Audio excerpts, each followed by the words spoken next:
Hey, Jules Bless Vegan, and as always, thank you for stopping by. And for those who are new, welcome. I wanted to talk about kind of just the awkwardness of navigating our way through social media. And most importantly, recognizing that when people do give feedback or input, they're always speaking of themselves. I don't know if you recognize that.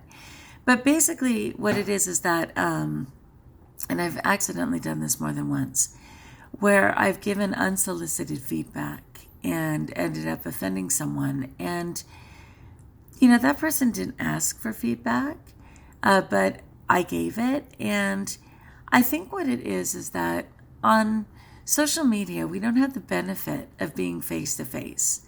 We can't hear the intonation in someone's voice. We can't see the thought process in their face or the sincerity of where their heart is going, coming from. And we can't gain more information per se, but inevitably, because in essence it's one-sided, whatever we're putting out there, there's a lot of, for me, there's a lot of difficulty in reading sometimes what it is that people are sharing and where they're coming from with it. So kind of my golden rule is understanding that whatever we do say or share is largely about us and not necessarily the other person. So I've made this mistake more than once. And luckily this time it reminded me of the perception and allowed me to choose not to act on it with another person. There was another person that I was going to give feedback to, and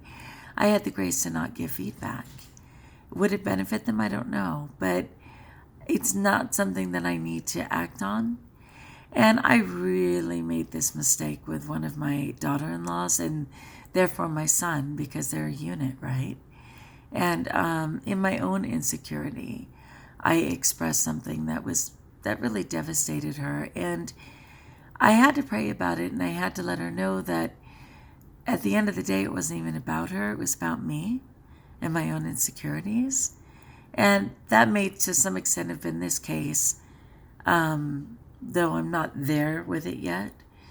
But I just thought, there's been a lot of times on social media that I've received input and thought, well, that was bizarre, or gosh, that was hurtful. What were they thinking?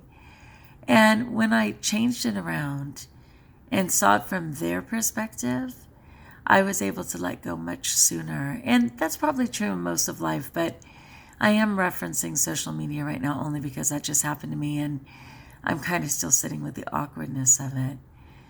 But yeah, I think it's much easier to let go when we can turn it back to them and say, I wonder if that's where they're coming from. I wonder if that's their insecurity or if that was their truth. But that this doesn't necessarily belong to me. Though it could still be hurtful. I certainly hurt my daughter-in-law, and even though she was rather quick to forgive me, there's been some awkwardness since then, and I'm kind of still hoping that God is mending that. Sometimes just the words aren't enough. Things most certainly take time. And if there's any truth in it at all, like if it does affect you in some way or makes you doubt in some way, then it's even harder to put back on that person and let go. So for me, social media has always been a two-edged sword.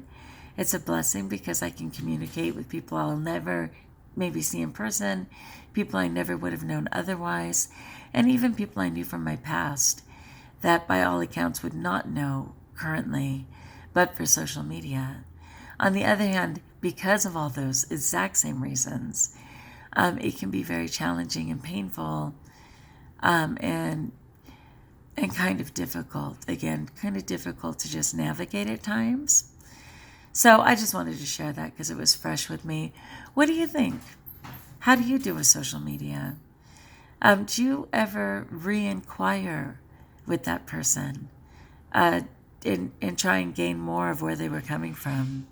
Do you get on the defensive and feel like you have to defend your position when that person may not even be worthy of you taking the time to defend your position. Like, who are they? And should they even have power in your life? Or do you just block them? I had to block some people during and after the election. Some of them were lifelong people that I knew. But I felt like a lot of who they are in their heart was revealed through their responses throughout the election. And I know there's this post going around that says, I'm a grown up. And so I can be a grown up and still be friends with blah, blah, blah, despite the election. And I was like, I wasn't able to do that. Mostly because I felt like it was so revealing of who they believe, what they believe on many levels. And I did have to let them go. All right, just some thoughts. What are your thoughts? How you doing on social media?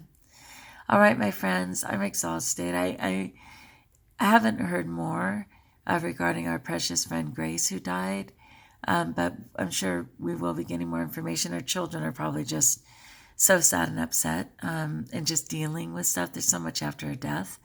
They haven't gotten back to us yet, but I'm sure we'll be going through that as well. All right, I hope you have an amazing day. It's rare that I'm on in the morning, but I have so much going on this evening that I thought I'll just get here. So I hope you have an amazing day. Peace be with you. And until we talk again, like if you like, share if you haven't, and best of all, know that you are blessed.